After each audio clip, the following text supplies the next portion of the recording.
Well, hey, Married Life. My name is Mike, and this is Leanne, and we're excited to be able to connect with you guys this week. And Leanne and I have been married for 18 years, and the way that we met, or the way that we started talking, I guess is probably the better way to say it, is Leanne was serving in a church where I was a pastor, and you had just ran a marathon. Yes, my first one. It was amazing and hard all at the same time. And I remember we were at an event. We were actually meeting at Applebee's, and it was for children's ministry because you were in charge of that at the time, and I was serving in that environment. And we started talking in the parking lot afterward, and you're asking me all sorts of questions about running and how to get into it and how was it and all sorts of things. Because I wasn't a runner. He was not a runner. Yeah, no. He didn't actually even work out at the time. Nope. And proceeded to, over months, continue to ask me questions about running, and thought it was interesting that he just had so many questions about running. Started sending her emails, asking questions, asking her friends questions about it. Yeah, a lot of questions about running, which really, come to find out, he didn't really care that much about running. He just wanted to be able to find a reason to talk to me. But in the midst of all that, I started running. Yep. Ended up running a marathon a couple months later, like 6 months after that. And I think what I realized and what we're going to talk about today is, you know, some of the best things in life are worth pursuing. Yep. Literally, I was pursuing you in marriage. And that's what we're going to talk about, is something that we need to pursue in our marriage. Yep. So today we want to talk about peace in a marriage. Without peace, marriage can be pretty tough. Yeah. Right?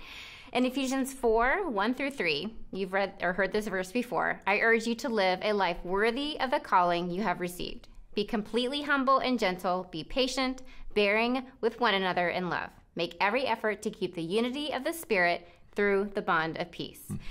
So how do we live a life worthy of the calling? We walk in peace. Yeah, and last week, Pastor Jeff and Tyann talked about unity, and really unity and peace, they go together.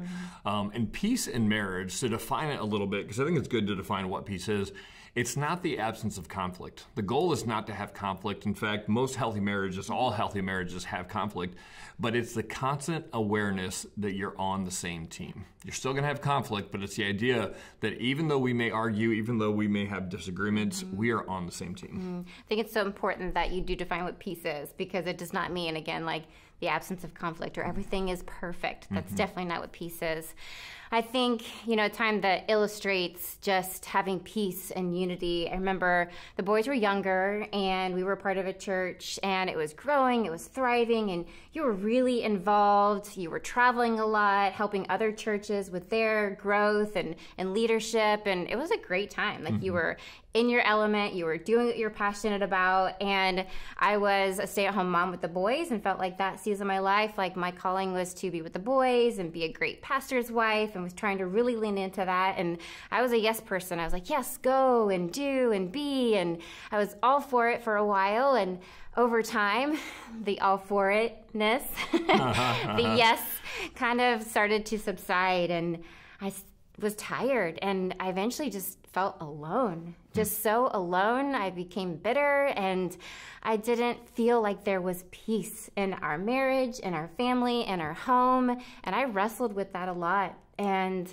I remember we were visiting my family up in Ohio, and we finally had a quiet moment to ourselves, and I had been praying about it, just trying to muster up the courage to talk to you about it, and because I knew I just couldn't continue living without this peace and knowing that we were on the same team. Yeah.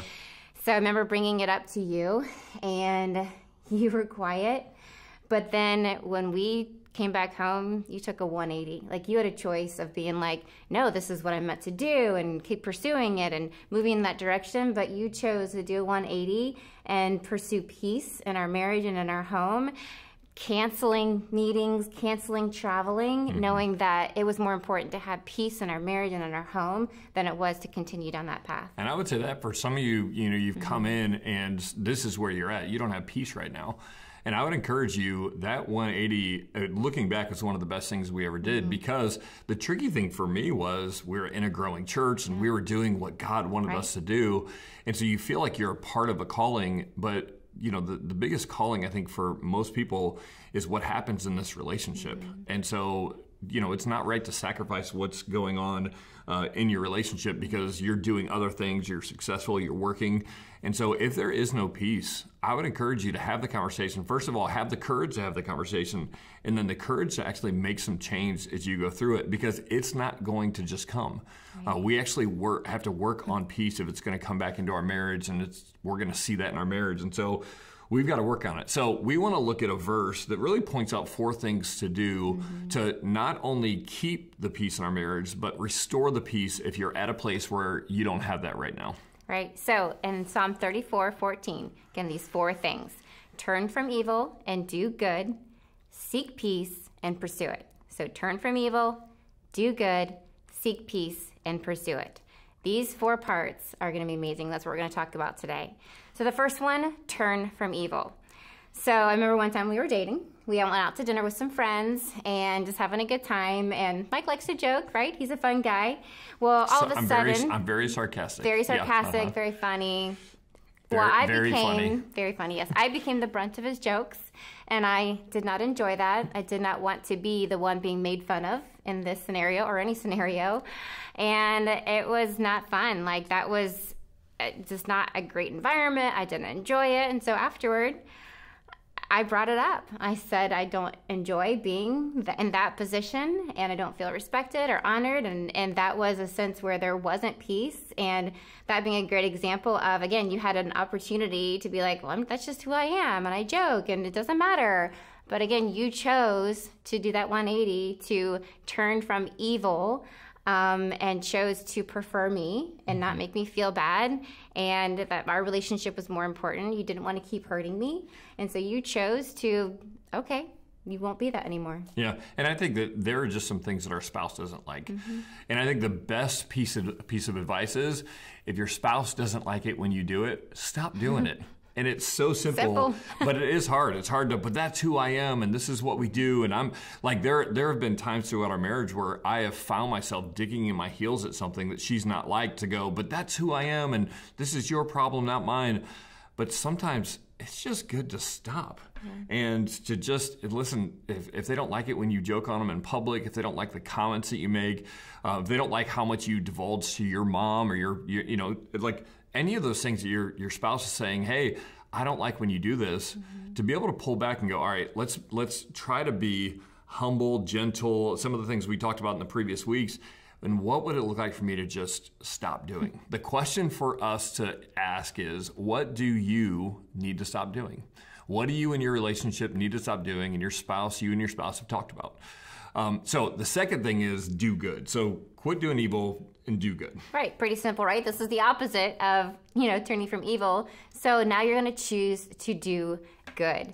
And this is easy. You think it's easy, right? Sure. But again, easier said than done. But the most important thing I think that we did when we were dating, which I would encourage if you haven't actually read this book, is the 5 love languages. Yep. And in this book, the premise is there's 5 love languages or that you speak or that you hear, basically, on how you receive love. And it also has to do with how you give love too. There's acts of service, quality time, physical touch, words of affirmation, and receiving gifts. And this has been something that we've used throughout our entire marriage and friendships and relationships, even with our kids. But just so important, because in our marriage, we've had to learn to speak each other's languages. Because they're different. They are My different. love languages are different than her love languages. Yeah. And that is basically the epitome of doing good, is being able to learn to speak the other person's love language. And for example, Mike, he does not enjoy doing the dishes, but he knows that speaks love to me and that I really appreciate it. And so he will do it, but he has to be intentional about it because it's not something natural for him. And in the same sense, like, words of affirmation are one of his top love languages. And I think a lot of the things that I want to say and feel, but sometimes I just don't naturally say them. And so I have to be very intentional and strategic about saying them, even as far as putting a reminder in my calendar to text him every day something that I appreciate, to affirm him, to let him know that I love him, adore him, cherish him, honor him. And it just makes a big difference to be very intentional about those love languages. Well, and I'll say this, if it doesn't come naturally, it has to come intentionally. Just because it doesn't come naturally doesn't mean you shouldn't do it. Right. You have to be intentional with your calendar, with your list, whatever you need to do to speak the other person's love language. So the question for this is, what good do you need to start doing? So what do you need to stop doing? What do you need to start doing? I would encourage you to write this down, even if your spouse is next to you, because these are good conversation starters to have with your spouse. The third thing is seek peace. Seek peace.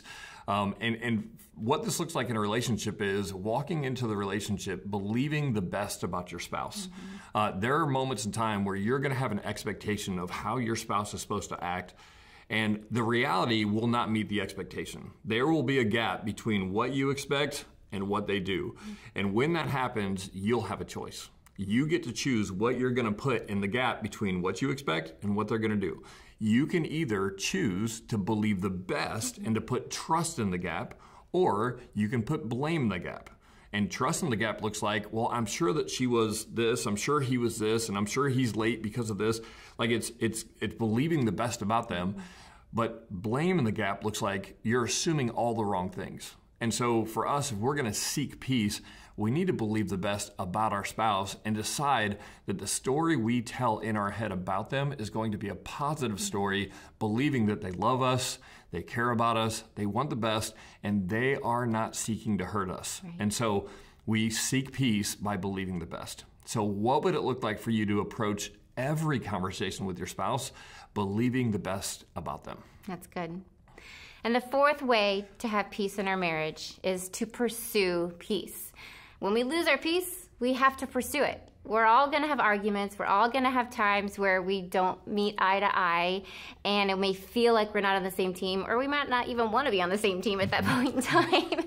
But we have to make the choice to pursue peace and go after it.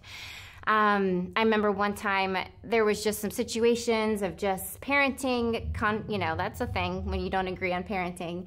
And there were some ways that I felt like Mike was interacting with the boys that it just didn't resonate well with me. And I just was struggling with it, and I really had to pray about whether or not it was just me or if I felt like it was something that we needed to talk about. And after praying about it and just waiting for the right time, I did bring it up. I chose to pursue that peace because I did not have peace, because it would happen and I would get upset about it and then just hold it in, and I was having, not having peace, and I didn't feel like there was peace in the home. And so I decided to bring it up. Well, and it'd be easy to say, and then I was fine and I was good, because we've kind of said that a little bit, but I was not. And here's what we've learned. Sometimes fights take an hour and sometimes they take 3 days. But here's what I would say about pursuing peace is you have to finish every conversation. You may not be able to finish it in a day. It's best, I think, to go to bed not being angry, but there are moments where it's like, okay, I'm not sure. Wrestling through it. Yeah, and we can't really resolve this right now, but the tendency is to sweep it under the rug and never bring it up again. I would say one of the ways to pursue peace is to go, we are never going to have a conflict that doesn't find a resolution. We've got to finish the conversation. So we've got to bring it back up. When the emotion runs down, we've got to bring it back up and have a conversation about it. And that's what pursuing peace is. It's not letting things just lie. We're going to work through everything and talk through everything. And I would just say this for the husbands, for the men in the room, let me encourage you with this. One of the things that the Bible talks about, it talks about the husbands leading at home. And I think this is one of the big areas, men, for us to lead, is it's on you to bring up the hard things. It's on you to bring up the tough situations and the tough conversations. And so, men, I would encourage you that if you have a conversation right now that you know has not found its end, you've not resolved it, then men, it's on you to go home tonight or to set a time tomorrow and decide, I'm going to bring this up and we are going to find a resolution. Even if we've got to talk about it, fight, stop talking about it. Talk about it, fight, stop talking about it. Keep talking about it until that thing finds a resolution. And if you do these 4 things, if you turn from evil, if you do good, if you seek peace, if you pursue peace, you will create unity and you will restore peace in your marriage. So here's some next steps. The first thing is stop doing things that move you further away from each other and start doing what moves you closer together. What are those things that you need to stop doing? What are those things you need to start doing? Choose to believe the best in your spouse. This is a choice. Choose to believe the best in your spouse. And the third thing is talk about the area where you've lost peace in your marriage with your spouse and work through those issues. And if you do these things, and if you apply these 4 things and take these 3 next steps, it is going to help you restore peace in your marriage. So at this time, we're going to break into conversations in our groups and dive a little bit deeper into how we pursue peace in our marriage.